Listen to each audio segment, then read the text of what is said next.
Buenos días, cafetera. Hoy tenemos un par de noticias que os van a encantar. Fijaos, Feijóo ha señalado el caso Salazar como ejemplo del feminismo socialista. Sabéis que había un asesor del gobierno que trabajaba en la Moncloa y que ha recibido denuncias por acoso laboral. Su comportamiento era bastante deplorable. Pero claro, lo dice Feijóo el mismo día en el que el Partido Popular en Madrid le dice a la oposición que le pone verlas enfadadas. Hemos visto también a Rajoy diciendo que la democracia no es solo votar, que son valores. Y lo dice el mismo día en el que sabemos que los ejecutivos de un hospital privatizado estaban haciendo lo posible por retrasar las listas de espera para ganar más dinero. Pedro Sánchez ha arremetido contra Rivera, contra Quirón y contra el modelo sanitario del Partido Popular. También hemos visto cómo Televisión Española se ha retirado de Eurovisión porque participa Israel y nosotros hemos seguido los pasos de Países Bajos e Irlanda. Así que tenemos un montón de cosas que comentaros. Esto es La Cafetera. Antes, los sonidos que han protagonizado las últimas 24 horas. La Cafetera. Dirige Fernando Berlín. ¿Quieres un café? En el programa La Cafetera, de Radio Cable. La ha entrevistado Fernando Berlín, en La Cafetera. Esta mañana en La Cafetera, de Radio Cable. Porque con las cosas que había dicho, que yo le oí la grabación del programa de Fernando Berlín. Que aquí nadie se rinda. Que aquí nadie tome el rumbo de los que no se sintieron venezolanos, de los que entregaron su patrimonio histórico, de los que comprometieron su nacionalidad y su gentilicio. Yo digo, como Bolívar, unámonos y seremos invencibles. Unidos, ni el mundo entero nos vencerá. Queridos diputados, queridas diputadas, no hay facciones ni partidos. Lo que hay es venezolanos de verdad. Lo que hay es venezolanos de corazón, venezolanos con conciencia. La soberanía se defiende con la vida. Ese es el compromiso que hicimos quienes, por moral, luchamos por los demás, no por nosotros mismos. Y aquí estamos siendo amenazados. Y a Colombia no se le amenaza. Porque cuánta sangre de ustedes o de la Policía Nacional y de los colombianos del común y de los que no son del común, porque cuántos líderes de este país no han muerto en manos del narcotráfico. Petrobras pode ser a maior empresa do mundo em energia renovável no planeta Terra. É o país no mundo que tem mais autoridade moral. Tipo Estados Unidos e Europa, eles querem chegar a 40% de energia renovável em 2050. Em 2025, o Brasil já tem 53% de energia renovável. Y está garantizado por ley, porque es un derecho de los jubilados y jubiladas de nuestro país. El tener unas pensiones dignas, que no es lo que hizo el Partido Popular cuando gobernaba este país. Los mejores sois vosotros y vosotras, los mayores que habéis dado los mejores años de vuestra vida por este país, por la democracia y por un estado del bienestar del que nos sentimos orgullosos y orgullosas. Bueno, yo creo que la hipocresía en el feminismo socialista no solamente no ha parado, sino que sigue creciendo y se sigue manifestando en todo su esplendor. Hay conductas que se califican por sí solas. Que un señor como el señor Salazar, 6 años en el Palacio de la Moncloa, no haya sido detectado y no haya sido apartado de su responsabilidad con el presidente del Gobierno de España, acredita la doble moral y la hipocresía en la defensa de las mujeres por parte del Partido Socialista. Decir que uno es feminista porque es socialista es un sarcasmo. Mire, todas las críticas que nos hacen ustedes a nosotros, al Gobierno de España, se lo voy a decir bien clarito. Las críticas que hace el PP al Gobierno de España son paparruchas comparado con que allí donde gobiernan ustedes ponen por delante el negocio a la salud y la vida de la gente. Esa es la claridad. de esto que le estoy diciendo. Todos son paparruchas, porque ustedes donde gobiernan primero el negocio y los intereses privados y después la salud y la vida de la gente. Y eso es lo grave, porque hay muchas personas que necesitan de la sanidad pública. Y ustedes lo que hacen es negocio. Como pago el alquiler, vamos a trabajar en ese concepto de tranquilidad. Tranquilidad en los contratos de alquiler de todo este parque público de vivienda, que les anuncio. Van a ser contratos de una duración de hasta 75 años, es decir, toda la vida, con prórrogas durante 14 años, cada 14 años habrá prórrogas, el contrato tendrá una vigencia de 75 años y si no cambian nuestras circunstancias y seguimos teniendo la necesidad de vivir en estas viviendas, estas serán nuestras casas. Los extremismos tienen un común denominador: culpar a los más vulnerables de todos los males.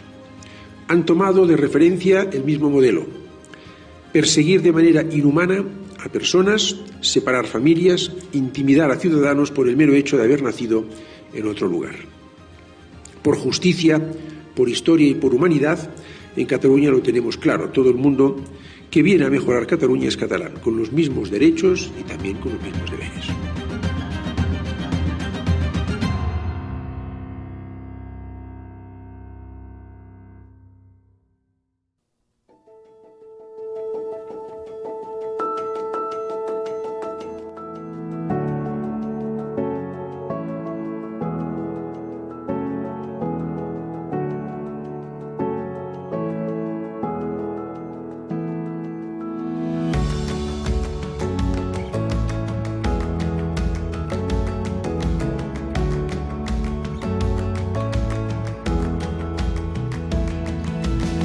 Muy buenos días, cafetera. Bienvenidos todos a este programa en el que intentamos, retratar la actualidad, intentamos diseccionarla en compañía de la audiencia de la cafetera. Sabéis que los viernes tenemos un programa un poco especial porque miramos a las noticias.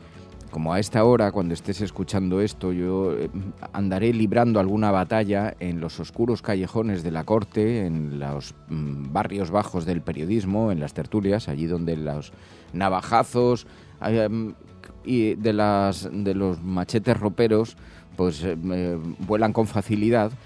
Y entonces no puedo estar en directo a esta hora, pero hacemos un programa que se cocina a fuego lento, como el buen café, para que cuando levantéis por la mañana tengáis calentita vuestra propuesta.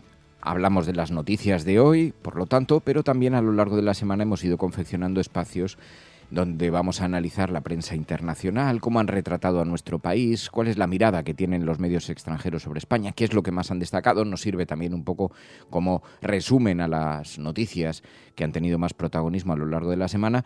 Y también vamos a hablar de noticias que están fuera de la agenda, lo que llamamos la agenda cafetera, porque son noticias que consideramos que tienen peso, que deberían tener relevancia, pero se quedan siempre fuera de las portadas de los grandes periódicos, de la gran agenda setting. Nosotros las recuperamos y el viernes tenemos tiempo para hablar de todas esas noticias y mirar un poquito más allá de lo que llamamos la actualidad informativa.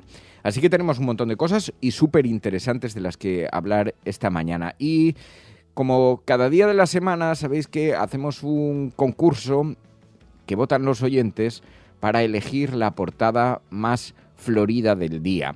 La portada más florida que viene siendo pues la más teatral, la que transgrede un poquito el libro de estilo de los medios de comunicación, la que no tiene en cuenta los principios y valores de la actividad periodística de forma muy... En fin, ya sabéis cómo está la cosa. La portada más manipuladora, que dicen los oyentes de la cafetera, porque confunde anhelos con análisis, porque intenta, como bien dijo Aznar, el que puede hacer que haga, el que pudo hacer hizo. Y esta mañana yo, viendo las portadas,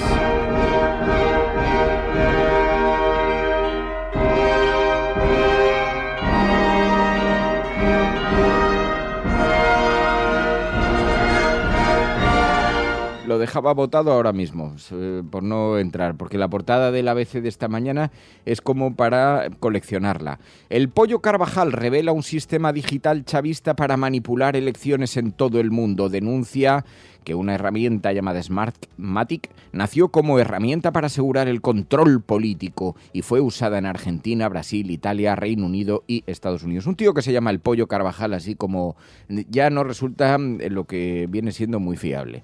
Pero en todo caso, de sus afirmaciones, de las que publica la prensa, porque a este servidor le consta que luego muchas de ellas las ha matizado por carta pidiendo perdón a sus protagonistas. Pero el Pollo Carvajal lo que da la impresión es de que es capaz de cantar cualquier cosa para que no le extraditen a Venezuela, que es capaz de decir lo que quiera oír cualquiera simplemente para que no pasase la vida en el trullo o de vuelta a Venezuela considerado un golpista. Pero, claro, el texto lo firma David Alandete en la portada del ABC y un sistema digital chavista que manipula elecciones en todo el mundo. Pues para tener un sistema digital chavista que manipula elecciones debe funcionar bastante mal, porque derecha y extrema derecha están creciendo en medio planeta. Yo no digo nada, salvo que lo que quiera decir, dice que en Argentina se manipularon. Milei debe estar súper preocupado. ¿En Brasil se manipularon? Hombre, ¿en qué etapa? ¿En la etapa de Bolsonaro? ¿O cuando ha ganado Lula y Bolsonaro ha terminado en la cárcel por golpista? ¿En Italia, con Meloni? ¿En el Reino Unido? ¿En Estados Unidos con Donald Trump? ¿Pero qué clase de mierda de software es ese? Pero es el titular de portada del periódico. También lleva otro donde se cubre de gloria. Del caso Salazar tampoco se enteró Pedro Sánchez. Ferraz se resiste a llevar a la Fiscalía al asesor del presidente del Gobierno, como piden dirigentes del PSOE, no sabemos qué dirigentes del PSOE piden esto, conscientes de que los comportamientos machistas les hacen más daño que la corrupción. Se ha intentado aprovechar también de esto Núñez Feijóo, que ahora ha decidido que el PP puede hurtar unos votos allí en el feminismo. Puede ahí hacer campaña en el feminismo. Dicen que esto electoralmente le está tocando. Bueno, pues la portada más florida esta mañana, queridos amigos, en mi opinión, y como la opinión es libre. Luego algunas compiten, compite con oye, trabajan duramente por el premio de la cafetera. Las víctimas del ex asesor de Sánchez se elevan ya a 4, dice el periódico La Razón, y lleva un editorial, El extraño círculo personal de Pedro Sánchez. Una ex alto cargo confirma que recibió denuncias de otras 2 afectadas por Salazar. Las trasladó, también fue ignorada. Siento pánico a ser violentada en la puerta de casa. La denuncia por acoso al líder del PSOE en Torremolinos. No tiene nada que ver con el otro caso, pero los ponen juntos y en portada, porque sí, lo que quiere la prensa es señalar el problema que tiene el Partido Socialista para con el feminismo. Bueno, qué casualidad que todo esto cobre una especial relevancia cuando está estallando en la portada del periódico El País, porque nadie le está siguiendo en esa información más allá del País y las teles, en un asunto que es francamente grave.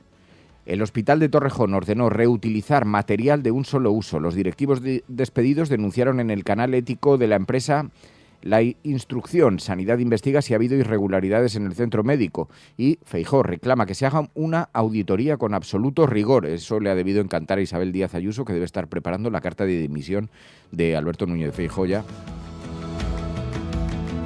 Pero bueno, no quiero ser sarcástico con un tema que es de una extraordinaria gravedad, porque en efecto esto lo que ha revelado, como decíamos esta semana en la cafetera, es no solamente que el sistema de privatización de la sanidad coloca a los pacientes en un lugar como si de simples clientes se tratase y les coloca en situación de riesgo, porque cuando uno está retrasando listas de espera, rechazando pacientes porque no los consideran rentables, lo que hace es empujarles a una espera que puede condicionar el estado de salud hasta situaciones que no imaginamos.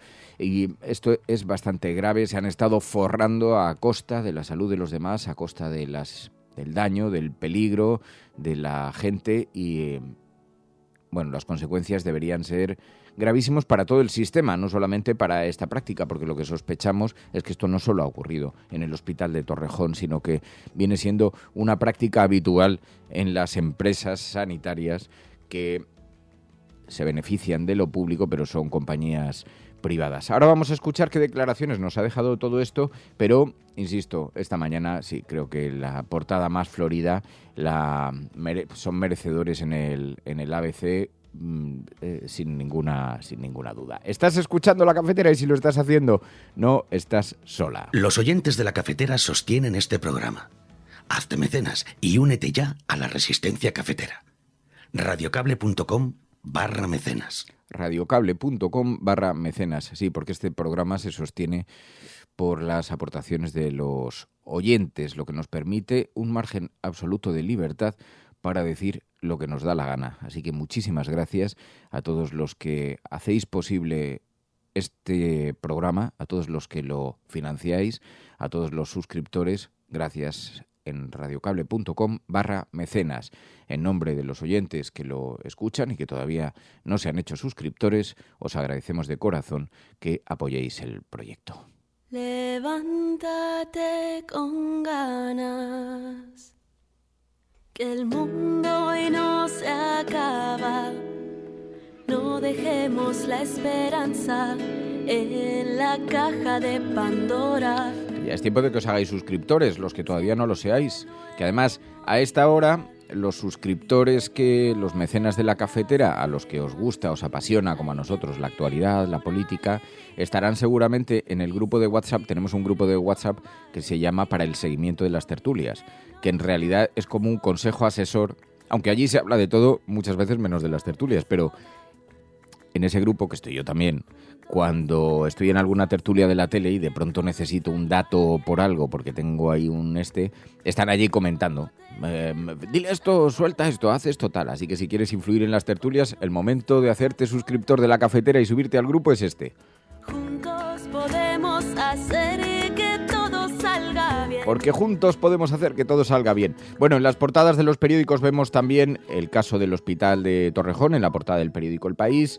Vemos el PSOE pacta con PP y Junts subir las penas a los multireincidentes, dice el periódico La Vanguardia. El acuerdo al que se incorpora el PNV, del que recela Sumar, prevé un cambio del Código Penal en febrero para castigar con hasta 3 años la reiteración de hurtos. Claro, difícilmente la izquierda puede estar a favor de una norma.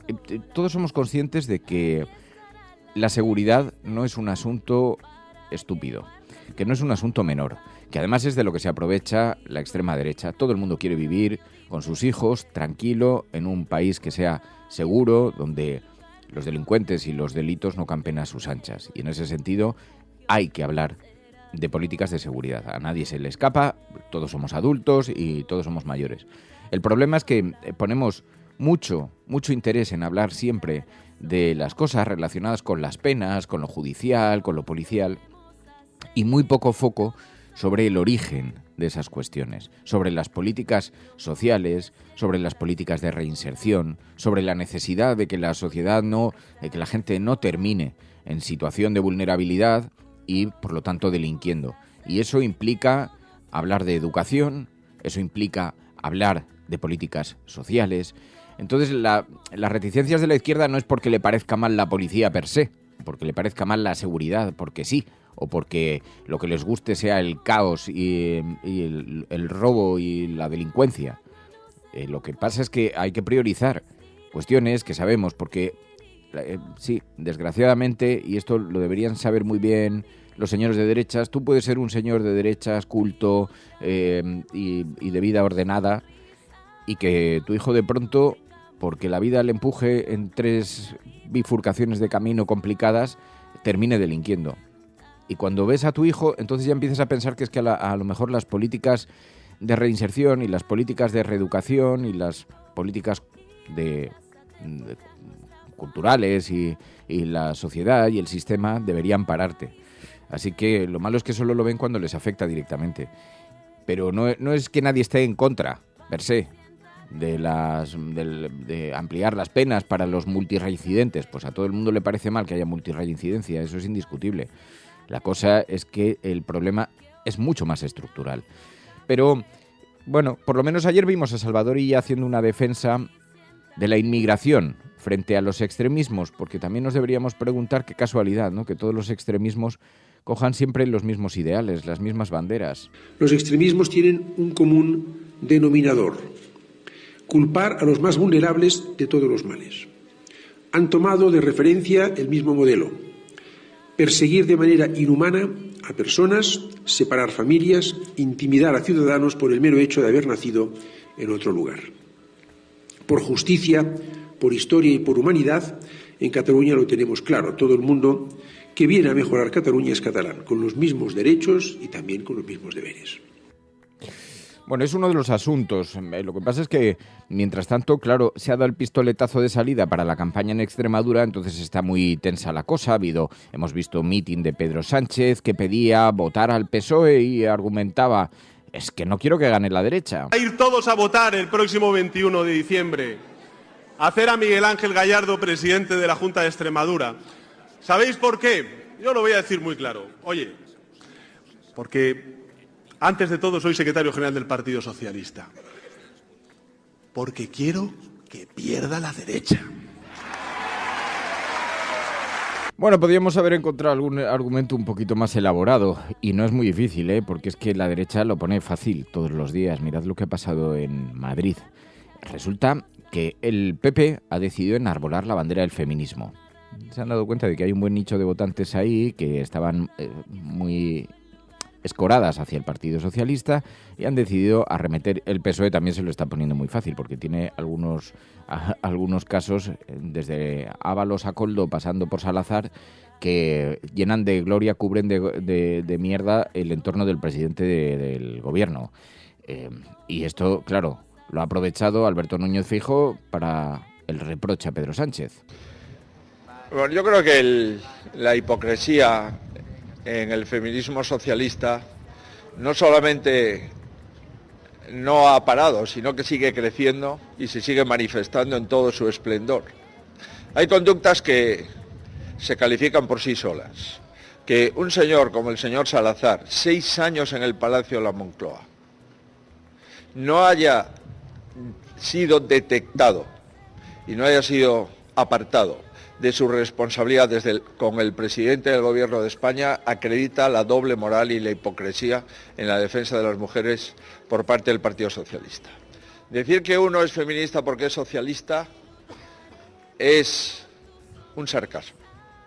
Insisto, ha quedado claro de que a este señor no solamente se ha intentado dar carpetazo a las denuncias de sus compañeras, sino que además recientemente la ministra portavoz del Gobierno se ha reunido y ha comido con él y ha sido otra vez contratado en la Moncloa. Y yo me pregunto, ¿y los socios del Gobierno qué actitud están teniendo? ¿Mirando para otro lado? Bueno, el asesor de Moncloa, el asesor de Pedro Sánchez, cuya conducta ha sido denunciada por diferentes mujeres que trabajaban alrededor. Mujeres del PSOE se rebelan contra Ferraz por Salazar, dice. El aparato del partido no consigue aplacar el malestar, dice la portada del periódico El Mundo, y la dirección socialista rechaza denunciar al hombre de confianza de Pedro Sánchez. Vamos a esperar, mientras Lastra y otras dirigentes exigen actuar, señala el periódico El Mundo hoy en su portada. Las víctimas del ex asesor de Sánchez se elevan ya a 4. Una ex alto cargo confirma que recibió denuncias de otras 2 afectadas por Salazar, las trasladó y también fue ignorada. Y además meten otro caso, un caso de acoso al líder del PSOE en Torremolinos. Siento pánico a ser violentada en la puerta de casa. Denuncia por acoso al líder del PSOE en Torremolinos. Y habla del extraño círculo personal de Pedro Sánchez. Pero claro, luego vemos cosas como lo que ha ocurrido en Madrid. Estaba el consejero de Hacienda de la Comunidad de Madrid interviniendo y entonces provocó el enfado de la oposición. ¿Cómo contestó? Diciendo que le pone ver a la oposición enfadada en Madrid. ¿Qué significa que le pone? ¿El qué le pone exactamente? A él le pareció muy gracioso el giro y de hecho lo volvió a repetir, pero claro, provocó un enfado entre los dirigentes de la oposición y se montó revuelo. Si había dejado un poco de tiempo para que se agitasen y demás, y verlos así a mí me pone. O sea que pueden seguir ustedes todo mogollón. Mire. Levántate con ganas. ¿Te pone qué? ¿Te pone cachondón? Te pone divertido, te pone triste, te pone alegre. Ay, pues sí, seguramente es verdad. Tenemos que hacer una revisión de la mirada, porque esto provocó debate después. Estuvo enredado el debate en este tema. Pero es que la democracia no es solamente votar. La democracia son valores. Lo ha dicho Mariano Rajoy. Y la cuestión está en saber a qué valores se refiere. ¿A los valores de Bárcenas? ¿A los valores de M. Rajoy? Con los malos siempre en paralelo. Conviene no coincidir. Evita a las personas autoritarias, y ya sí que termino, porque si no me van a retirar la palabra. Elige bien tus tiempos. No hagas caso a los que tienen prisa. Suelen equivocarse. Tomar decisiones precipitadas, y más si es bajo presión política o mediática, es un gravísimo error. Así que cuidado con los presurosos, porque a veces es urgente esperar. La democracia no es solo votar. No se puede confundir la democracia con votar. La democracia son muchos valores, y son valores superiores, precisamente los que la convierten en el modelo para regular la convivencia por excelencia. Bueno, lo dice para intentar gestionar la frustración que tiene el Partido Popular por no tener elecciones y estar tragándose día a día que tienen que esperar hasta que se celebren. Claro, el PP no ha digerido todavía que no gobierna. Entonces hay una zona que está diciendo tienes que presentar una moción de censura. Por eso dice, la democracia no solo es votar, la democracia son valores. ¿Valores como cuáles concretamente? Como los de Rivera, como los de Quirón, como el modelo del Partido Popular. Claro, es que el PP tiene muy difícil, por eso no le es eficaz, por eso no consigue capitalizar nada, porque vienen con la bandera de la anticorrupción. El Partido Popular. Vienen ellos a hablar de la impecabilidad democrática. El PP. Y que vengan a hablar de valores. Por tanto, no es, por ejemplo, en Torrejón, no es Rivera Salud, ni Quirón. Es el modelo del Partido Popular, que es hacer negocio con la sanidad de todos para que ganen 4. Que al final, ¿qué es lo que hacen? Pues que le pregunten al novio de Ayuso.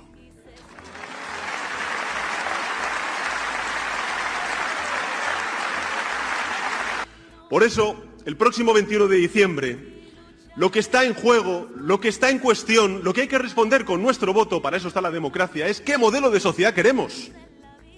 Y nosotros lo decimos alto y claro, son pacientes, no clientes. Son estudiantes, no clientes. Son personas con discapacidad, no clientes. Por eso hay que acudir a las urnas el próximo 21 de diciembre. Bueno, pues ahí el Partido Socialista, mientras están en el PP ardiendo para ver si consiguen ganar algo de inercia, agarrándose al feminismo y todo esto. Pero, claro, como decía Félix Bolaños también, es que el problema es que estas políticas además ponen en peligro a la gente. Mire, todas las críticas que nos hacen ustedes a nosotros, al Gobierno de España, se lo voy a decir bien clarito. Las críticas que hace el PP al Gobierno de España son paparruchas comparado con que allí donde gobiernan ustedes ponen por delante el negocio a la salud y la vida de la gente. Esa es la claridad de esto que le estoy diciendo. Todos son paparruchas, porque ustedes donde gobiernan primero el negocio y los intereses privados y después la salud y la vida de la gente. Y eso es lo grave, porque hay muchas personas que necesitan de la sanidad pública. Y ustedes lo que hacen es negocio. Y por tanto todas sus críticas palidecen ante la evidencia de ese comportamiento tan grave que se está comprobando que pasa allí donde gobierna el Partido Popular. Mientras tanto, allí donde gobiernan, el lío que tienen montado es poco edificante. Bueno, ayer vimos cosas interesantes también, cosas importantes. El gobierno anuncia contratos para vivienda pública, contratos que van a tener una duración de 75 años. Como pago el alquiler, vamos a trabajar en ese concepto de tranquilidad. Tranquilidad en los contratos de alquiler de todo este parque público de vivienda, que les anuncio. Van a ser contratos de una duración de hasta 75 años, es decir, toda la vida, con prórrogas durante 14 años, cada 14 años habrá prórrogas, el contrato tendrá una vigencia de 75 años y si no cambian nuestras circunstancias y seguimos teniendo la necesidad de vivir en estas viviendas, estas serán nuestras casas, nuestros hogares y, por tanto, blindamos la tranquilidad de la ciudadanía con estas viviendas.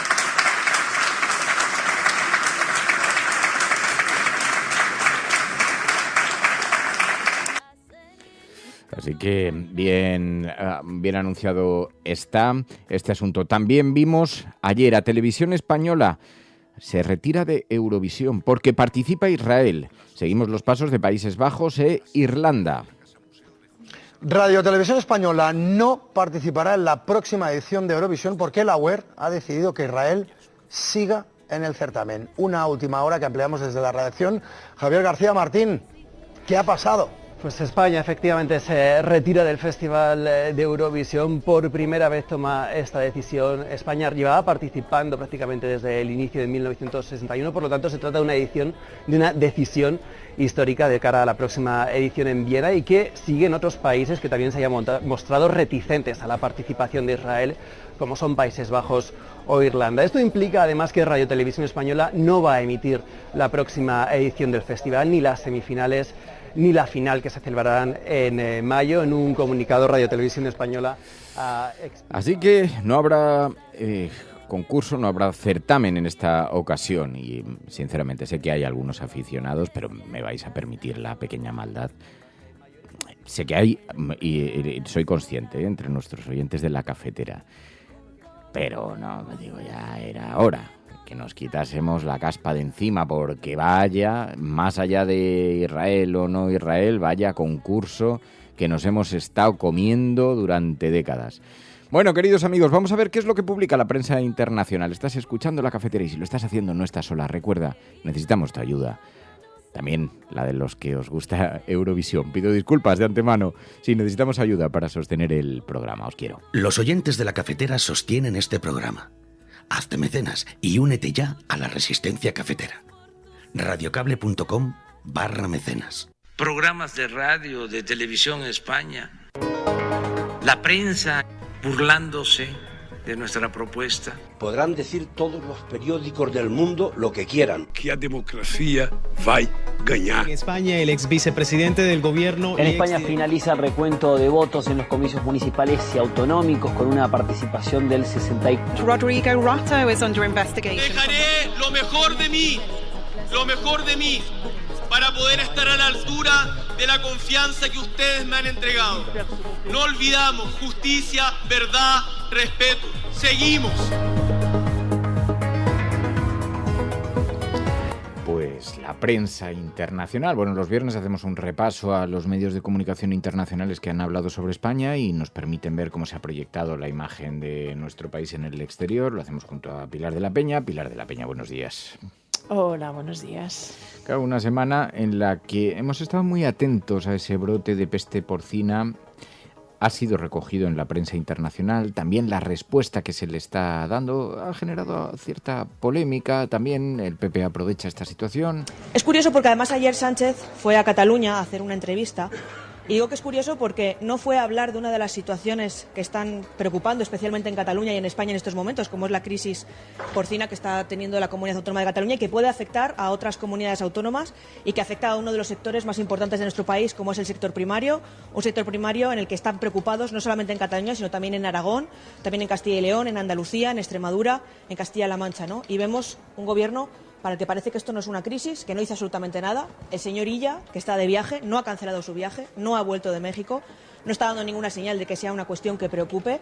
En el Partido Popular hemos sido prudentes, pero estamos viendo la dejación que está haciendo el Gobierno de España y la dejación que está haciendo el Gobierno de Illa y nos preocupa, nos preocupa. Bueno, más allá de la polémica, de la cuestión política, de los reproches políticos, pero lo cierto es que es un asunto muy preocupante y la prensa internacional se ha fijado una amenaza para las exportaciones de cerdo, ¿no?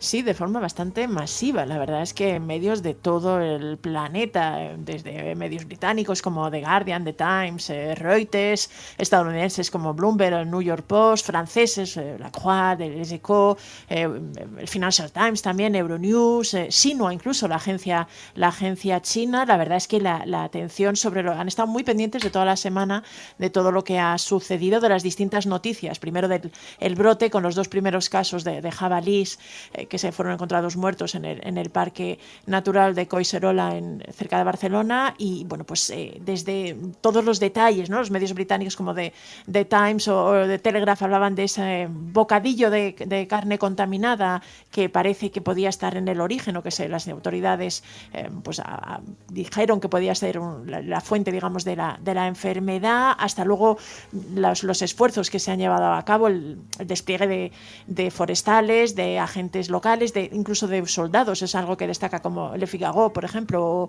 o Xinhua. Les Echos también habla de los drones que se han desplegado, las unidades militares especializadas, todo este esfuerzo que se ha movilizado en Cataluña para intentar contener este brote de peste porcina es ampliamente resaltado. Y lo que ponen de relieve todos estos medios internacionales es lo que comentabas, ¿no? Que es el primer brote de peste porcina africana que se registra en España desde 1994, y que sobre todo ha desatado una gran inquietud en el sector de la industria porcina, que recuerdan, España es el principal productor y exportador de carne de cerdo de toda Europa. Es un sector que, algunos medios de Guardian, me parece que explica que factura más de 8.800 millones de euros cada año, y que además es un sector clave en el agroalimentario, en la industria agroalimentaria española, ¿no? Y que, aunque este brote de momento se ha dado en una serie de jabalíes salvajes, pues inquieta y preocupa a toda la industria por el posible contagio que podría dar. Y de hecho hay varios medios que resaltan que Cataluña es una de las regiones donde hay más granjas de cría intensiva de cerdos, y por eso realmente la preocupación es máxima. Reuters, por ejemplo, ha estado muy pendiente también toda la semana y destacaba que ya se está hablando de un sacrificio masivo de jabalíes salvajes para intentar contener este brote. Y luego otro de los aspectos que han destacado los medios internacionales es que varios países han suspendido las exportaciones de carne de cerdo desde España, esperando a ver cómo se desarrolla toda esta crisis, y de momento el sector se ve bastante afectado. Es verdad que casi todos los medios explican que se trata de una enfermedad que no se transmite a los seres humanos y que no afecta, pero sí que es muy letal y muy dañina para digamos, los cerdos en sí, y que sí que tiene el potencial de dañar significativamente a toda la industria española, y por ello pues están poniendo de relieve que sí que está habiendo una respuesta bastante contundente por parte de las autoridades en España, y en concreto en Cataluña. Bueno, se sigue con muchísima preocupación. Los grupos ecologistas también han estado señalando precisamente la ausencia, la falta, el lobo como depredador natural, el crecimiento exponencial de los jabalíes, el acceso a la basura. Es un reto muy importante, y con la preocupación de que pueda extenderse y afecte no solamente al sector, sino que tenga consecuencias también para la propia alimentación. Oye, claro, el fin de semana pasado vivimos una manifestación, la derecha convocó el Partido Popular una movilización en el Templo de Devot en Madrid, unas 80.000 personas acudieron, calificaciones de gobierno mafioso, petición de elecciones, también alguna declaración política que tuvo resonancia. ETA está preparando su asalto al País Vasco y a Navarra, mientras sostiene a Pedro Sánchez. Que me digan que es mentira, porque no cabe mayor corrupción moral ni mayor traición a España que esto. No puede ser que Bildu mantenga a Sánchez. Bueno, a esas palabras contestó precisamente Otegi aquí en la cafetera, negando esas afirmaciones, pero en todo caso, independientemente de esa cuestión, lo que sí que hemos visto es que ha tenido bastante repercusión la manifestación contra el gobierno, ¿no? Sí, hay varios medios internacionales que la han recogido, como The Guardian, Les Echo, Euronews, bastantes medios en Alemania, Der Spiegel, el Frankfurter Allgemeine, Die Welt, Die Zeit. La verdad es que sí que ha tenido bastante eco. Casi todos los medios que se hacen eco de ella mencionan estas 80.000, la asistencia de 80.000 personas según el Partido Popular, aunque también explican que la delegación del gobierno rebaja a la mitad esa cifra y habla de 40.000 personas. Resaltan que es otra, manifestación más, otra protesta más contra Pedro Sánchez que convoca la oposición conservadora y que en este caso concreto pues ha coincidido, se ha organizado pocos días después de la entrada en prisión preventiva de José Luis Ábalos, uno de los principales colaboradores de Pedro Sánchez. Pero uno de los asuntos que más destacan, y en este sentido, por ejemplo, el SECO pone especialmente el foco ya desde el titular, son estas acusaciones de deriva mafiosa que la derecha insiste en dar al gobierno, ¿no? Y menciona, por ejemplo, las palabras de Alberto Núñez Feijóo, dice que el lema, de hecho, de la manifestación era mafia o democracia, que incluso sonaba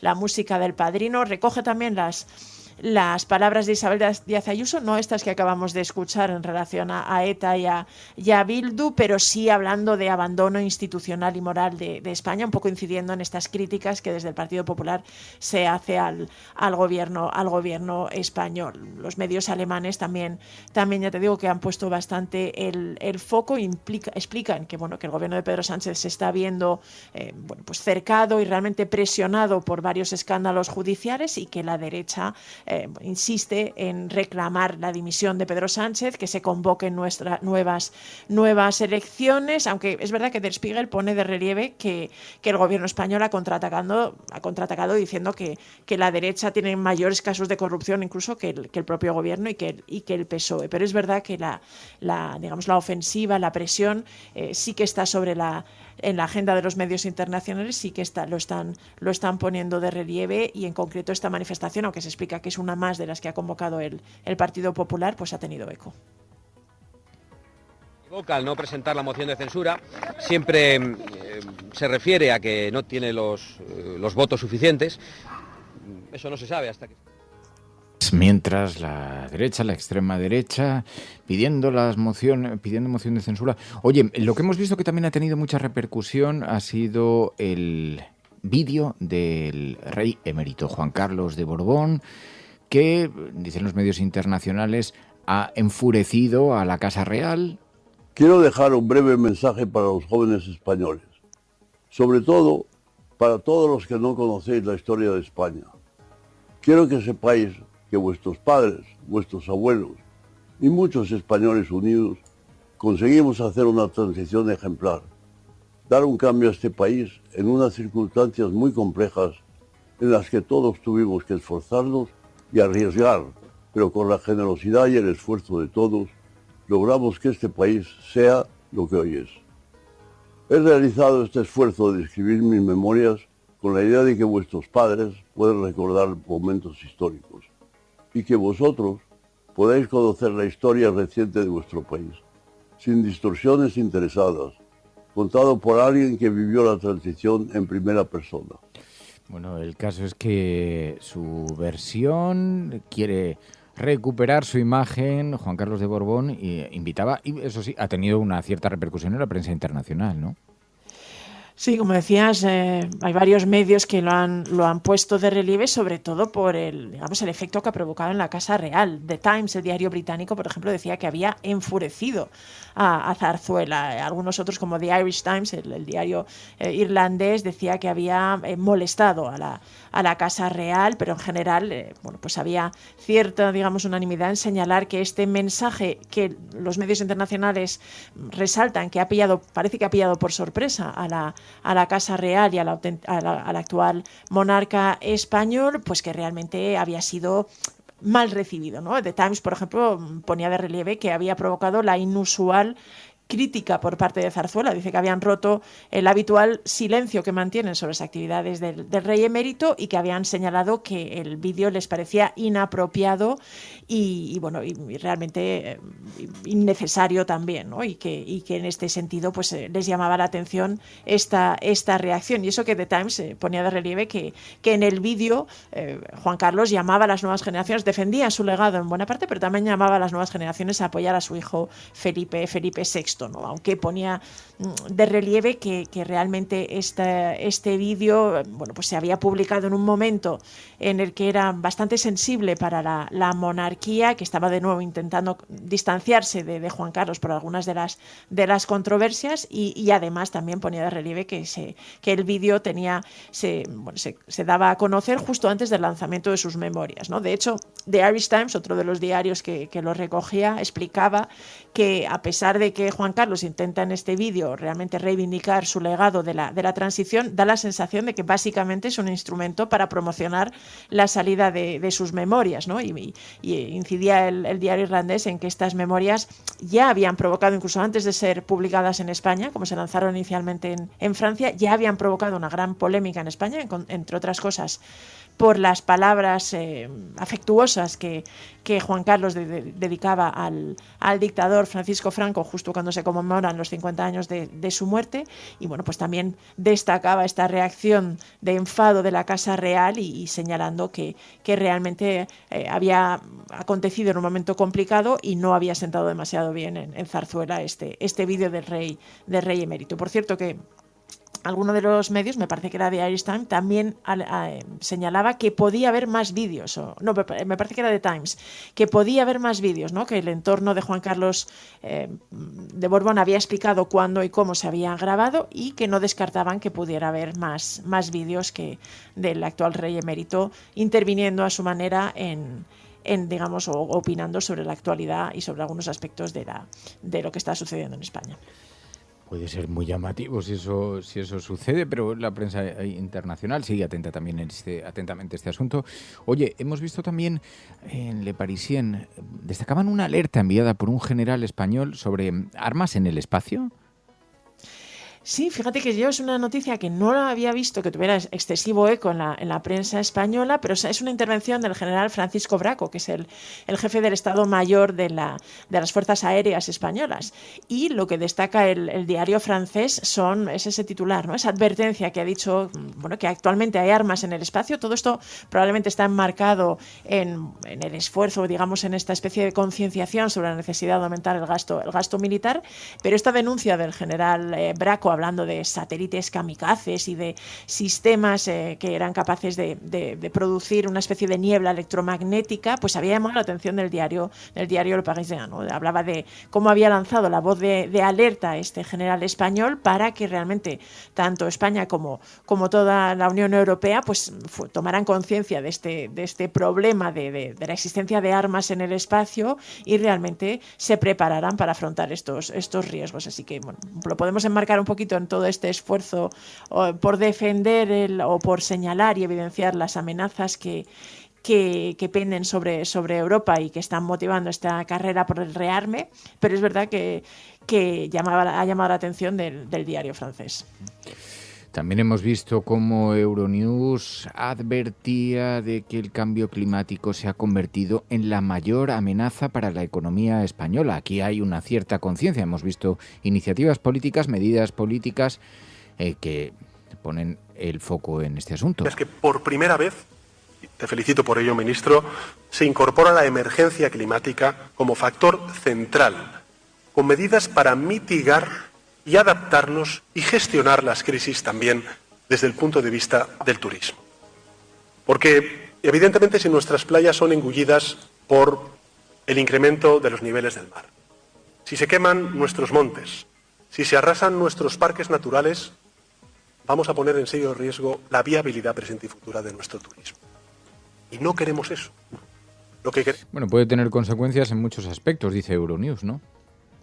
Sí, y cita en concreto un informe de la OCDE que advierte que aunque España está ahora mismo viviendo un momento dulce a nivel económico y bueno, pues ha tenido una recuperación muy brillante después de la pandemia y con un crecimiento sostenido a lo largo de varios años que está destacando a nivel europeo y superando ampliamente al resto de países de la zona euro, pero advertía que España era también uno de los países del continente que está más expuesto al cambio climático y que además podría experimentar pérdidas tanto humanas como económicas muy severas, ¿no? Y por eso llamaba un poquito realmente a reforzar lo que llamaba la resiliencia climática, todos los esfuerzos para avanzar hacia la descarbonización y para proteger también su economía, ¿no? Todo este esfuerzo no tenía únicamente que ver con digamos, una preocupación ambiental, sino también incluso con una preocupación económica, ¿no? Y daba algunos datos que este estudio mencionaba, pues por ejemplo, que decía que los fenómenos extremos climáticos, pues desde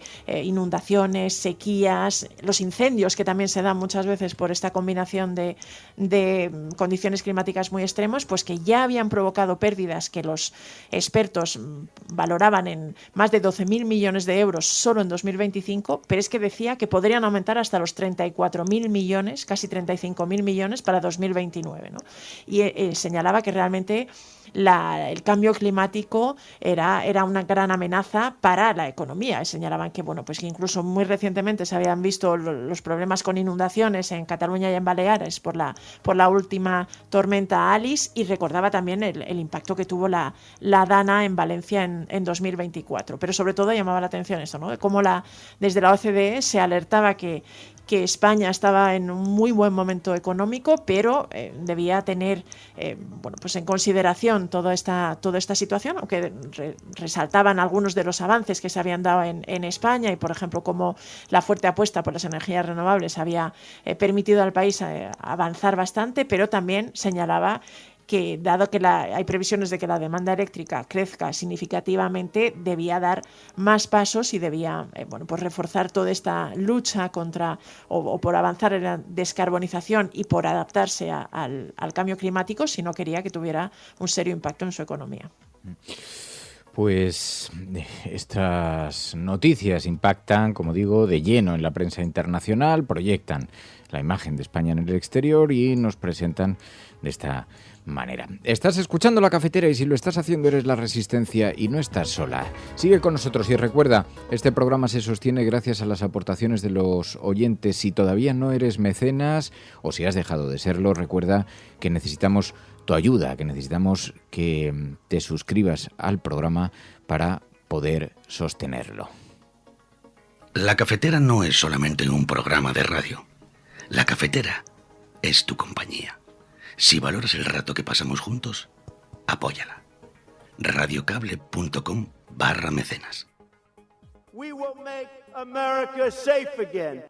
Ante Dios Todopoderoso, Venezuela. Por ahí hay un payaso.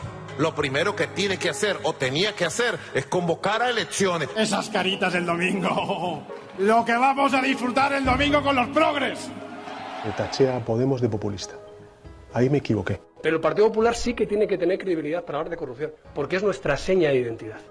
Y aprovecho la ocasión para invitarte a que acudas al acto de presentación de Vox en Barcelona. Pues este jueves, no sé si estaré yo, pero alguien de Ciudadanos seguro que acude, porque la cordialidad, de verdad, o sea, no es porque estemos, la gente que nos conoce fuera del plató sabe que esto ha sido siempre así.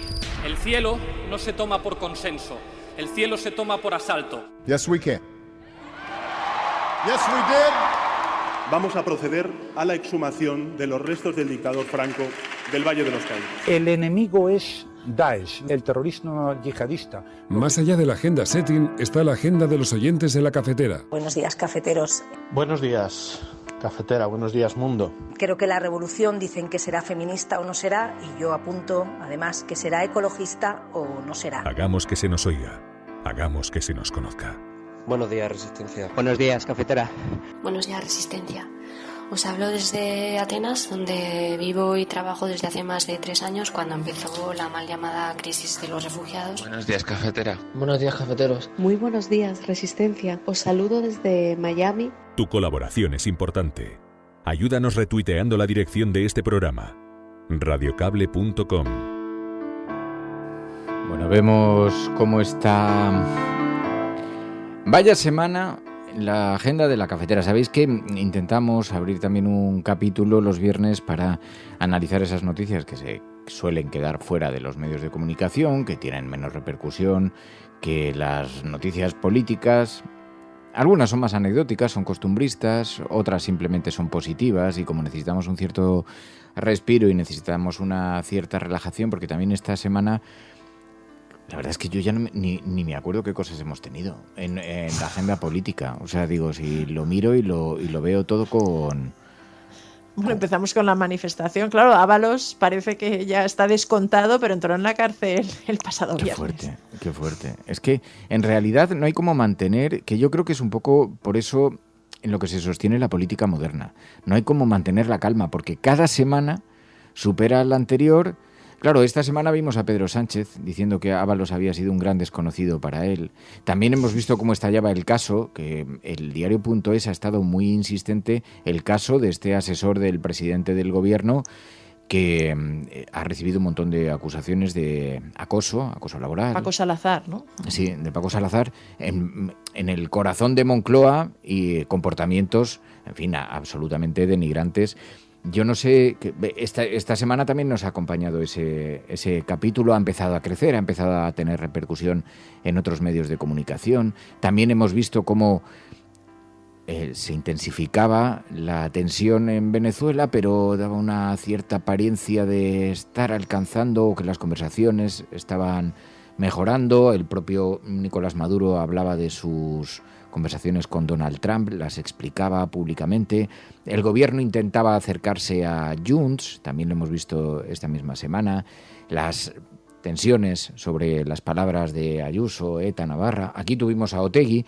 Tuvimos la oportunidad, además de hablar con Otegi, de el Frente Amplio. ¿Es posible la unión de la izquierda? La entrevista con Arnaldo Otegi, la verdad es que tuvo una extraordinaria repercusión en los medios de comunicación. Pero le preguntábamos por eso, le preguntábamos por la unión de la izquierda. ¿Cree que es viable esa sugerencia que hizo Gabriel Rufián cuando habló de la izquierda debería hacer una reflexión general, una suerte de frente popular, incorporando diferentes sensibilidades? No sé si en qué marco sería con precisión, qué propuesta sería exactamente, pero ¿ve viable algo parecido para competir con la derecha, la extrema derecha? No lo sé. Nosotros tenemos una propuesta propia en nuestro país que hicimos pública, y además la hemos hecho pública como resolución de nuestro propio Congreso, ¿no? Nosotros hemos planteado que en Euskal Herria las elecciones españolas deberían de servir para ofrecer al pueblo vasco la posibilidad en los 4 territorios, incluido Navarra, de formular un bloque con un programa de mínimos, ¿no? Pero nosotros incluimos ahí al Partido Nacionalista Vasco, un bloque con un programa sencillo, que luego en las Cortes Generales cada uno estaría en su lugar, no exigiría un programa detallado, por ejemplo, en términos sociales y económicos, en los que es difícil que nosotros, por ejemplo, nos pongamos de acuerdo en los impuestos a las energéticas o a las grandes corporaciones con el PNV, pero sí un bloque vasco popular que reivindique cosas tan sencillas como que somos una nación con derecho a decidir, que el euskera es nuestra lengua nacional y que hay que habilitar un programa de mínimos en términos de mejoría a las clases sociales y populares de nuestro país.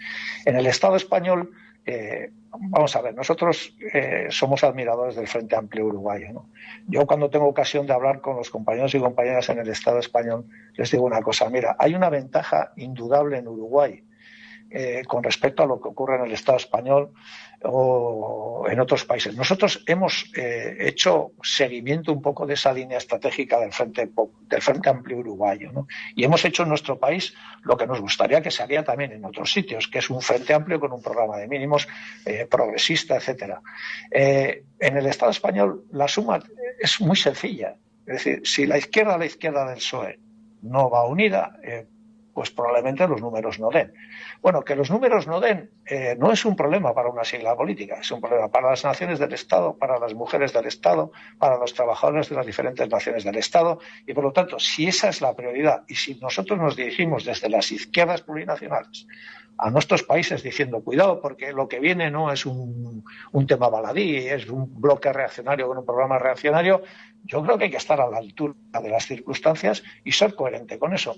Nosotros hemos formulado una idea de bloque y frente amplio en nuestro país, pero creemos que esa fórmula vale para absolutamente todos los sitios, más allá de la propuesta de Rufiano, ¿no?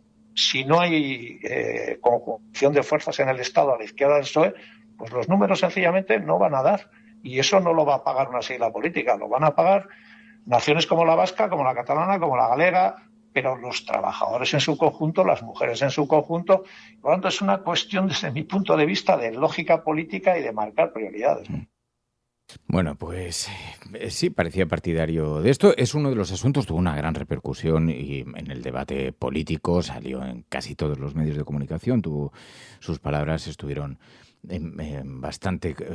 recibieron bastante, fueron objeto de comentario porque contestaba además a Isabel Díaz Ayuso y una semana muy agitada.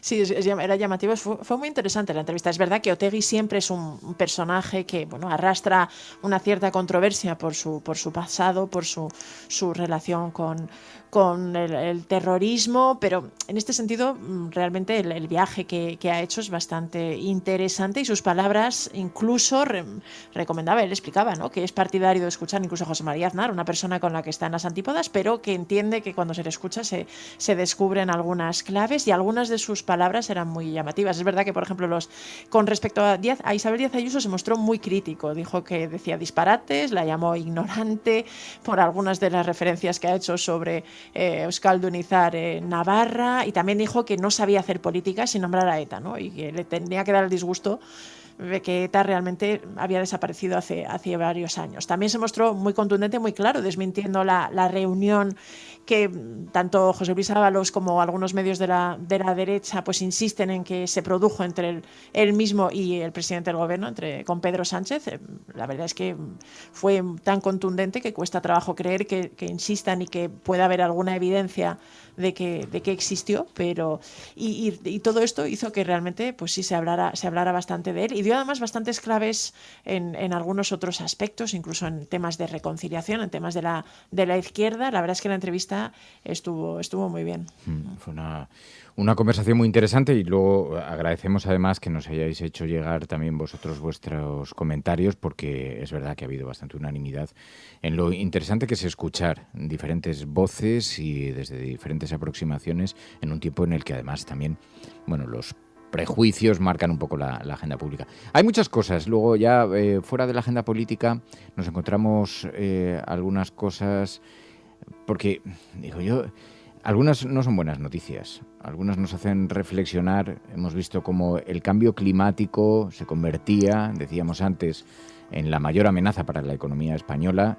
De esto alertaban en la propia agenda de medios internacionales, lo han destacado, pero luego vemos algunos casos, algunas cuestiones que también colocan el foco en esto. Fijaos, por ejemplo, el sistema humanitario ha sufrido el mayor recorte de financiación de la historia en todo el mundo.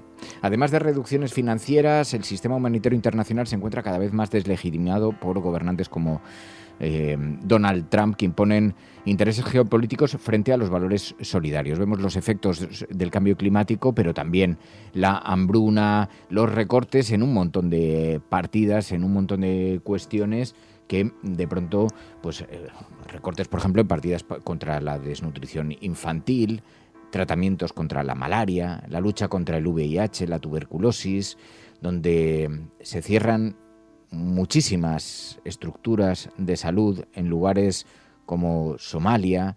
Vemos como el retrato, que ha sido un estudio desarrollado por Médicos Sin Fronteras, el retrato de cómo se está recortando y cómo está sufriendo además las consecuencias del recorte de presupuestos en todo el planeta, son gravísimas. Me parece una pasada, Pilar.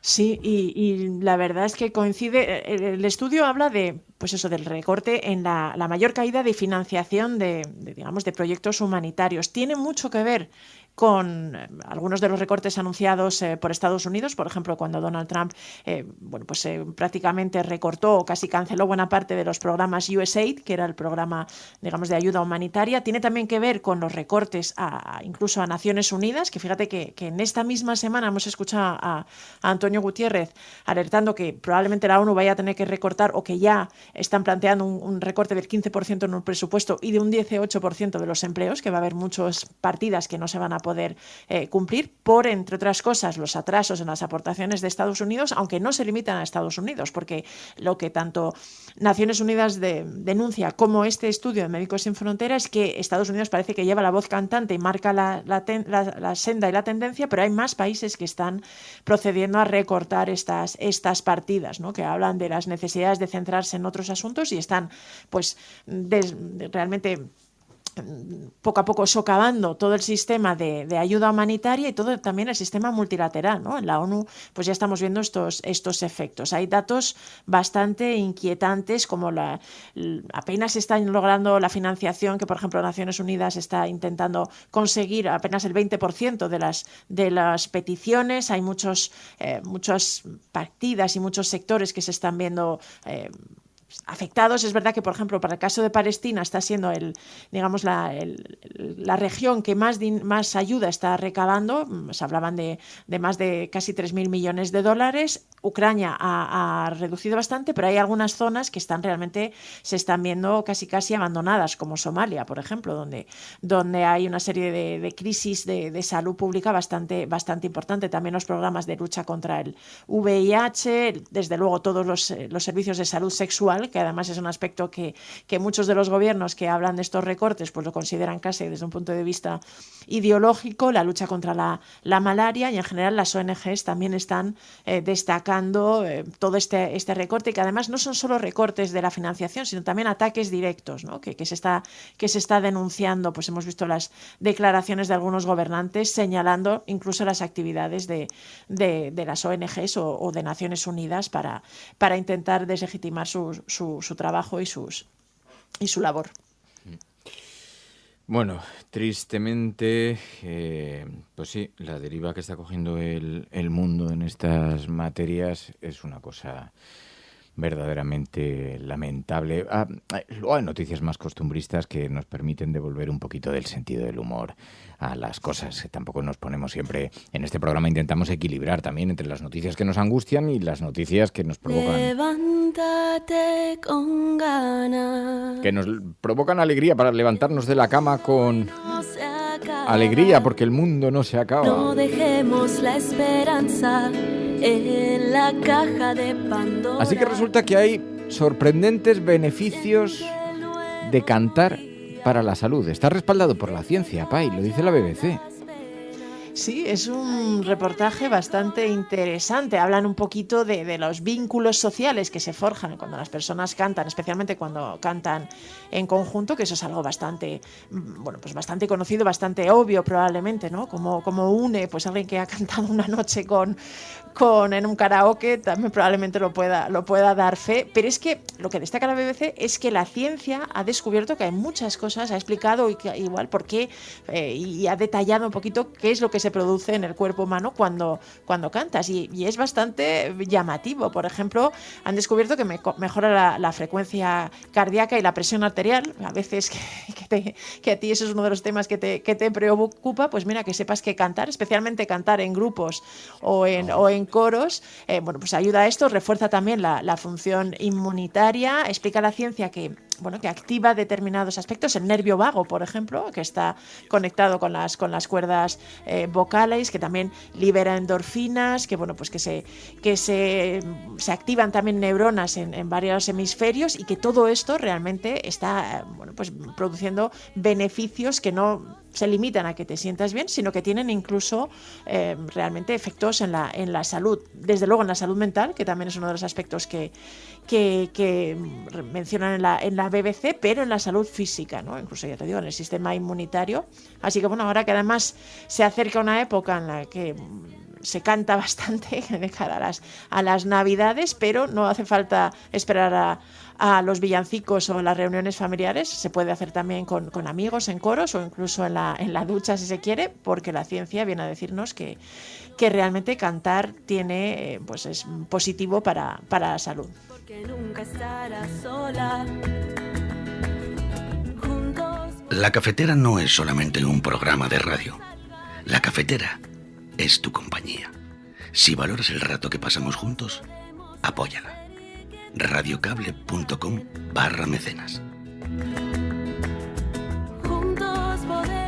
radiocable.com/mecenas. Esta semana está muy bien, ha sido bastante interactiva, la gente participó mucho, decíamos antes durante la entrevista con Arnaldo Otegui, pero luego participó también mucho cuando hemos hablado de la sanidad. Sabéis que esta semana el periódico El País destapó unas conversaciones dentro de una reunión de Rivera, una compañía sanitaria que opera para algunos hospitales, en esos hospitales que son de gestión combinada, que son gestión privada, pero de uso público, que reciben las listas de espera. Y allí, en las listas de espera, y allí vimos cómo un ejecutivo pedía retrasar las listas de espera para ganar más dinero. Decidimos como organización hacer un esfuerzo para bajar la lista de espera. Lo único que pido es desandemos el camino. Desandemos el camino. Bueno, esto fue contestado por la ministra Mónica García. Ha tenido una enorme repercusión. La ministra Mónica García anunció que irán a los tribunales con este asunto, pero decíamos en el programa, es precisamente la muestra que ilustra el escaparate que revela que cuando los pacientes se convierten en clientes no puede salir nada bien. Lo que ya sabíamos, que es el modelo del Partido Popular, el modelo de la señora Ayuso, lo hemos escuchado de manera obscena en un audio, básicamente. Ya sabemos que estas empresas, tanto el Grupo Rivera como el Grupo Quirón, hacen selección de pacientes, ya lo hemos denunciado muchas veces. Y cuando dice la Consejería y la Comunidad de Madrid que lo va a investigar, no es que lo vaya a investigar, es que es el modelo que está promoviendo, porque este modelo necesita un cómplice necesario, que es el Gobierno de la Comunidad de Madrid. Hay que recordar que al Grupo Quirón se le han dado en los últimos años 5.000 millones. Hay que recordar que el presupuesto total de sanidad de un año puede rondar en torno a los 11.000 millones. Y esto es lo que, esto es lo que nos ofrece el propio Gobierno de la Comunidad de Madrid, que es priorizar los negocios por encima de la salud. ¿Cómo lo hace? Pues con herramientas como la que hemos escuchado de manera obscena y también a través de este modelo Quirón, que ya sabemos que está haciendo de agujero negro por el cual se nos está yendo el presupuesto que debería estar yendo a la salud de los ciudadanos. Que este asunto haya quedado al descubierto me parece una de las cosas más graves que están teniendo una repercusión relativa, porque claro, fue una investigación del periódico El País, está teniendo consecuencias dentro de la empresa, también políticas, porque la Comunidad de Madrid ha anunciado que van a analizar el caso, la compañía ha anunciado una auditoría, el Ejecutivo parece que da un paso hacia un lado, no sabemos en qué dirección es eso exactamente. En todo caso, ha tenido consecuencias, pero me parece que como es tan revelador del sistema de los sistemas de salud privados en otros países, aquí, ayer cuando analizábamos la diferencia que puede haber en una misma operación entre diferentes estados de Estados Unidos, que van desde los 900 euros en algunos lugares hasta 10.000 euros en otros, dependiendo del lugar donde seas operado. Me parece que como esto revela tantas cosas, creo que debería tener máxima prioridad en las portadas de la prensa, independientemente de que sea una revelación del país, ¿no? Sí, fíjate que cuando son revelaciones políticas los medios no tienen problema casi sobre todo si encajan un poquito en la línea que defienden, en hacerse eco, pero este caso concreto es especialmente revelador y especialmente grave porque además afecta a la salud de las personas y siembra dudas sobre el funcionamiento del sistema de salud público en Madrid. Pero es verdad que fíjate que cuando hablamos de ello aquí el jueves en la cafetera me llamó la atención la cantidad de oyentes que participaron, que enviaron sus audios contando sus propios casos, sus propias experiencias personales en los que lo habían vivido, ¿no? Cómo a sus familiares o ellos mismos habían visto cómo tenían un seguro privado y poco a poco eran invitados a marcharse o directamente derivados a la salud pública en cuanto tenían un problema que iba a ser más costoso y cómo en algunos casos también se producían este trasvase, ¿no? Es decir, los casos que son económicamente rentables se derivan o se facilita que los puedan tratar en la sanidad privada, y en cambio los que son más costosos y que van a implicar un sobrecoste significativo, pues se intentan endilgar a la sanidad pública. Y como esta situación que todos probablemente hemos conocido casos a nivel personal, pues estamos viendo que es que casi forma parte de un modelo, ¿no? La desvergüenza o la no sé cómo describir la tranquilidad con la que este consejero delegado habla de ello, de rechazar algunos casos, de prolongar las listas de espera, cuando además todavía colea el escándalo de los cribados en Andalucía, que precisamente muchas veces estas esperas cuestan vidas o realmente afectan de forma tan grave a la vida de las personas, pues es llamativo y debería ser realmente uno de los grandes escándalos y uno de los motivos de mucha más presión y mucho más revuelo en la sociedad y en los medios. A ver, porque en el fondo evidencia algo que todos intuimos, que todos sospechamos, que se mueven por intereses económicos. Dicho así, es de una frialdad tremenda. El problema es que tiene consecuencias gravísimas. Es que esta puede ser la diferencia entre que te detecten un cáncer y te lo paren, o te lleve la vida por delante, o también o pierdas un miembro, o pierdas... Es muy, muy, muy extremo. O sea, creo que es de una gravedad, porque además cuantifica, claro, como los beneficios han mejorado, cuantifica a qué precio, a qué coste ha tenido la vida humana, o me parece que es de lo más grave, de lo más revelador. Creo que para toda la industria de la sanidad privada es gravísimo, porque les coloca primero ante un espejo y además debilita muchísimo cualquier imagen. Que a ellos no les interesa nunca el ruido, siempre lo dicen. A nosotros no nos interesan las noticias ni buenas ni malas. Queremos pasar desapercibidos porque la sociedad española está bastante concienciada con lo público de lo sanitario. Y cada vez que salta un terremoto de estos se lleva por delante no solamente hospitales de gestión privada, es que hay muchos modelos de negocio relacionados con la salud que son privados, pero que están interconectados con el sistema público. Y todo esto, claro, los pone en evidencia, ¿no? Es muy fuerte. Y de hecho, probablemente las empresas privadas, me niego a creer, bueno, a lo mejor soy un poco ingenua o optimista patológica, pero me niego a creer que esto sea a ver, que cuando buscas la rentabilidad es evidente que no es la salud, no es lo único que te implica, ¿no? O que te importa, pero creo que hay muchas empresas de sanidad privada que no funcionan así, o que probablemente no lo hagan, no lo puedan hacer de una manera tan abierta y tan pues con tanta desvergüenza, ¿no? Pero precisamente ellas mismas, si esto es así, deberían ser las primeras y las principales interesadas en aclarar esto, en distanciarse y en evidenciar que no es el modelo que funcionan, que en algunos casos se derivan los casos que pueden ser más costosos, parece obvio, pero que no es el motor que rige toda la actividad, porque si no, la verdad es que la medicina o la sanidad privada en España puede quedar también bastante cuestionada. Te veo muy optimista. Yo, sí. con la gente del sector, cuando hablas con ellos, y algunos de los mensajes que nos llegaron en ese programa que emitimos, pero cuando hablas con la gente del sector dicen, bueno, es que hasta en las operaciones, dependiendo de los horarios, los médicos te empujan a una u otra decisión porque hay que contratar a un tipo de profesionales y otros. Dice, están tan sometidos a las estructuras de gestión que queda muy condicionado el diagnóstico médico. O sea, al final, dicen, la sanidad pública, que también tiene sus limitaciones, y por supuesto también pues hay medicamentos que tienes acceso, medicamentos que no, medicamentos que son más experimentales o más caros y que se dan a unos u otros pacientes. Todos los sistemas tienen sus limitaciones, pero en el caso de lo privado, como quieras dar a luz a través de lo privado, te puedes comer una cesárea de forma muy sencilla, solamente porque les es más fácil planificar a ellos los recursos que van a necesitar para poder tener el parto preparado. Y te encuentras cómo cambia el porcentaje de partos vía cesárea en la privada frente a la pública, y es una auténtica pasada. O sea, y esto yo creo que ha destapado, fíjate, lo decíamos ayer, la crestita del iceberg, pero que debajo del iceberg, ¿no? La cantidad de cosas turbias que nos vamos a encontrar pueden ser extraordinarias.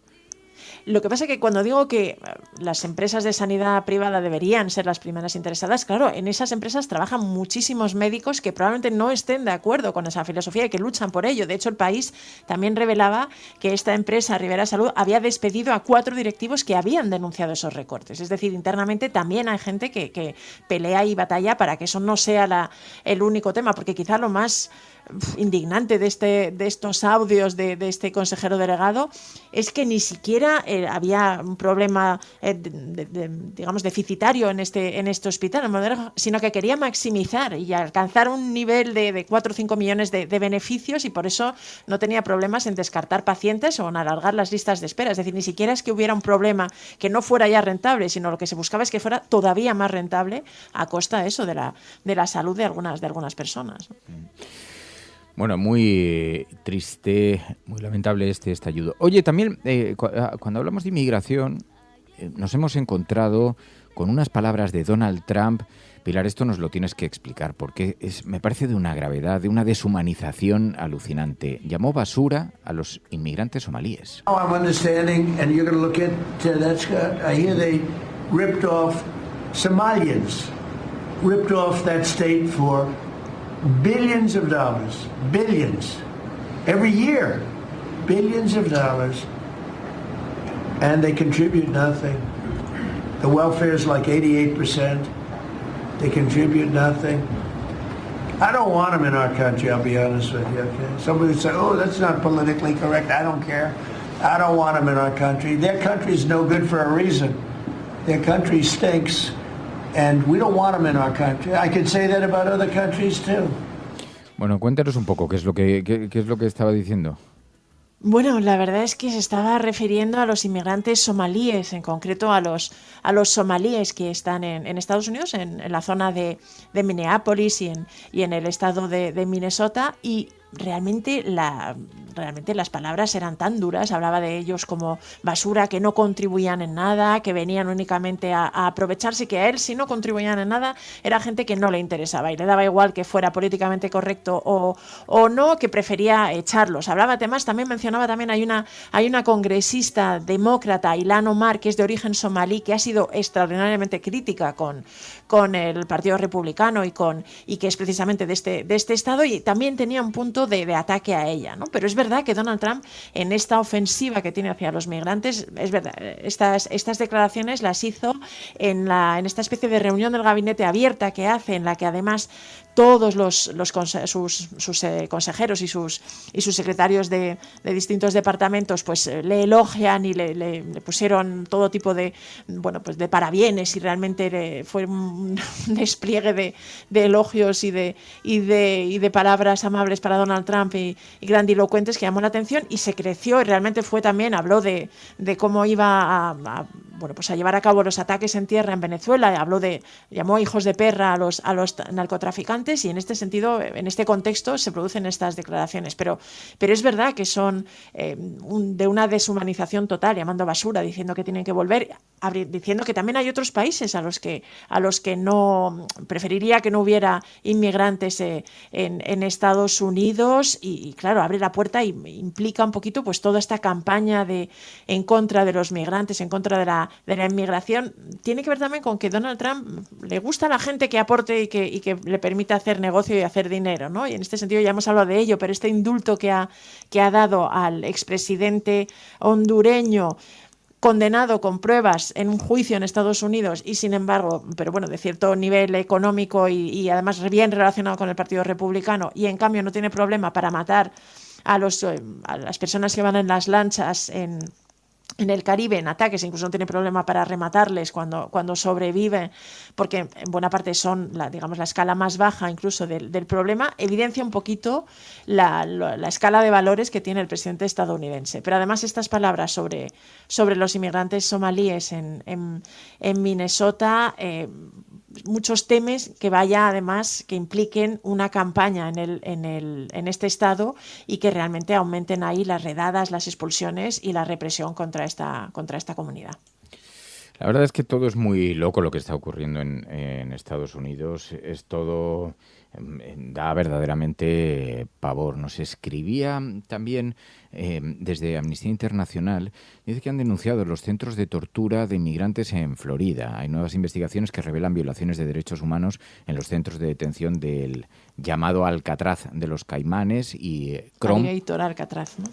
Y Amnistía Internacional ha publicado un informe en el que documenta violaciones flagrantes para los derechos humanos trato cruel, degradante, en 2 de esos centros de detención de inmigrantes, con la desgracia que están viviendo estas personas, con los periplos tan horrorosos que tienen que padecer, que tienen que sufrir, una persona que se encuentra en máxima debilidad en otro país y que se vea sometido a torturas, desapariciones forzadas, violaciones de derechos humanos, dicen en este informe, dice todas estas detenciones en masa, y confirman la existencia de un sistema deliberado, construido para castigar, para deshumanizar, para ocultar el sufrimiento de las personas detenidas, dice la directora de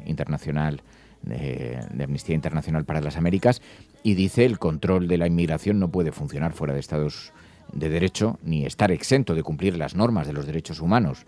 Y lo que se ve en Florida debería alarmar al mundo, porque un país de la dimensión de Estados Unidos, de la importancia de Estados Unidos, un país que se vanagloria precisamente de su sistema democrático, habla de hacinamiento, de caos, de peligro, reclusión prolongada, arbitraria, en régimen de aislamiento, falta de atención médica adecuada, retretes atascados, falta de acceso a las duchas, falta de iluminación constante, averías del aire acondicionado. Estamos hablando de un sitio donde el clima es especialmente cálido. El informe es verdaderamente demoledor, pero nos revela esa realidad que también es muy angustiosa. Oye, y nos escribía también un oyente que nos hablaba de la isla de la libertad trumpista, Próspera, una distopía para Centroamérica. ¿Has visto algo de esto? No, la verdad es que no sé. He visto que esta semana se ha hablado de la isla de los pedófilos, porque los demócratas han difundido 200 vídeos y 200 imágenes y vídeos, principalmente eran fotos de cómo eran esas islas privadas de Jeffrey Epstein por la zona de las Islas Vírgenes, pero esta otra isla no la he visto, lo siento. Ilústrame un poquito. Pues nos lo enviaba María Castro, es una noticia que se ha publicado en el periódico La Vanguardia. Sabéis que Donald Trump ha dado un apoyo extraordinario al candidato conservador de Honduras. Y luego además ha indultado al expresidente hondureño Juan Hernández Orlando, condenado a 45 años de cárcel por tráfico de drogas. Bueno, pues hay una clave que nadie ha visto y que sin embargo contaba Andy Robinson en La Vanguardia. Resulta que hay un polémico proyecto impulsado por Orlando Hernández durante su presidencia. Son unas zonas llamadas de empleo y desarrollo económico. Y es un experimento muy radical de cesión de soberanía nacional en favor del gran capital estadounidense. Dice, nunca se había visto una cosa así, y resulta que, es como que ceden el control de parte del territorio hondureño para la creación de ciudades de nueva construcción que están completamente libres de impuestos, que son totalmente ajenas a la regulación y a los derechos laborales, a los que están vigentes en Honduras. Es una idea como planificada por ultraliberales, una especie de club de aristócratas, pero al margen de las leyes. Claro, lo que dicen quienes conocen este proyecto es que recuerda a los antiguos enclaves de las bananeras de principios del siglo XX, donde las compañías pues montaban ciudades después de que llegase un gigantesco buque armado y se convertían las leyes en una cosa de pura opereta. Entonces, Próspera se gestiona de forma totalmente independiente de las estructuras democráticas hondureñas, cuenta con 2.000 residentes físicos y electrónicos, según la empresa, y puede alcanzar una población de 38.000 habitantes para el próximo 2030. Entonces, el gobierno de izquierdas de Xiomara Castro intentó revertir el proyecto, pero después de los billonarios libertarios que están al mando de Próspera interpusieron una demanda judicial al gobierno, le piden compensaciones, y con la izquierda fuera del gobierno, pues todo esto. Entonces la cosa es que Paul Krugman se preguntaba el otro día ¿por qué apoya Donald Trump al partido político hondureño que ha permitido el contrabando masivo de drogas hacia Estados Unidos? Y él lo hacía en su blog, Paul Krugman, el Nobel de Economía. La respuesta: por la influencia de las criptotecnologías, de las brooligarquías, de sus intereses en Próspera. Así que es alucinante, o sea, una de estas historias que nos llegan gracias a los oyentes de la cafetera que nos hacíais llegar y que revela esos oscuros vasos comunicantes entre la política, los libertarios, la economía, los multimillonarios, el capitalismo, en fin, todas estas cosas. ¿Flipas o no? Totalmente. Estoy viendo un poquito los detalles y la verdad es que, claro, el indulto a Juan Orlando Hernández realmente es una cosa que incluso ha indignado a muchos congresistas y senadores republicanos que no entienden la clave cuando además, pues el discurso público de Donald Trump pasa por hablar de la lucha contra el narcotráfico y más allá de lo que te comentaba, ¿no? Que no tiene problema para las ejecuciones extrajudiciales y para no dar pruebas de la supuesta vinculación con las bandas de narcotráfico de las más de 80 personas que ya han asesinado en el Caribe, y sin embargo indulta a una persona condenada por tribunales estadounidenses con pruebas estadounidenses, según Donald Trump, porque es parte de algún tipo de caza de brujas y porque personas a las que valora especialmente le han hablado bien o han dicho que le habían tratado injustamente a este expresidente hondureño. Así que probablemente estas personas a las que valora Donald Trump tengan que ver con este proyecto. Es posible. Voy a investigarlo y te cuento a ver lo que veo, pero sí que es verdad que son de estas pequeñas claves que a veces pasan desapercibidas y que quizá explican mejor que otros grandes discursos las decisiones de algunos mandatarios. A mí me parece una verdadera pasada esta locura de mundo que se está construyendo, que resulta tan profundamente grotesco y que roza casi las películas. Bueno, quien sí merece un reconocimiento es David Uclés, porque recogió un premio del Confidencial, estaba presente Isabel Díaz Ayuso en la sala y allí hizo un discurso, una reivindicación de lo público en contra de esta falsa libertad que en realidad encubre un profundo egoísmo. Nosotros defendemos ideales opuestos, que no solemos escucharnos con demasiado interés y que creemos que nuestra verdad es una única y universal. Por eso necesitamos con urgencia que nuestros representantes, aquí presentes, gobiernen para todos, que se tenga en cuenta la libertad, por supuesto, pero también la solidaridad. Porque la libertad de que cada uno haga lo que le dé la gana no es más que individualismo radical. La libertad sin empatía implica siempre egoísmo. ¿A qué meses se te libre de actuar sin tener en cuenta al otro? Y en tu vida además lo identifica. Y cuando lo gobiernas sin solidaridad, las casas, las universidades, los hospitales se quedan vacíos. Quizás por haberme educado en un colegio religioso siempre tuve presente al más necesitado. Estudié de igual signo, me formó la UNCE para guiar a ciegos, he dado el esfuerzo en instituciones a alumnos de familias pobres y con discapacidades cognitivas.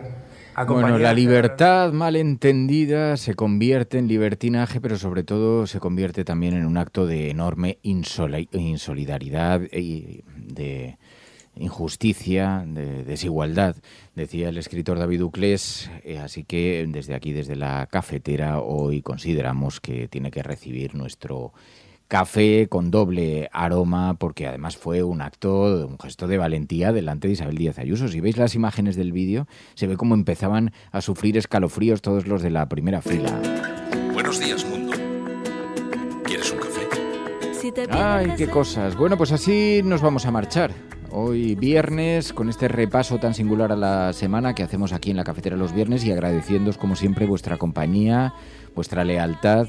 Os agradecemos mucho de corazón que elijáis este programa y que lleguéis hasta este punto del programa. Si has llegado hasta aquí, desde luego eres la resistencia y no estás sola. Pai, gracias, hasta el lunes.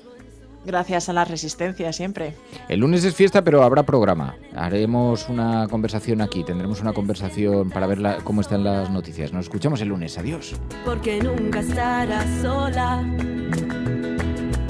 Juntos podemos hacer que todo salga bien. No te sientas tan sola, porque nunca estarás sola.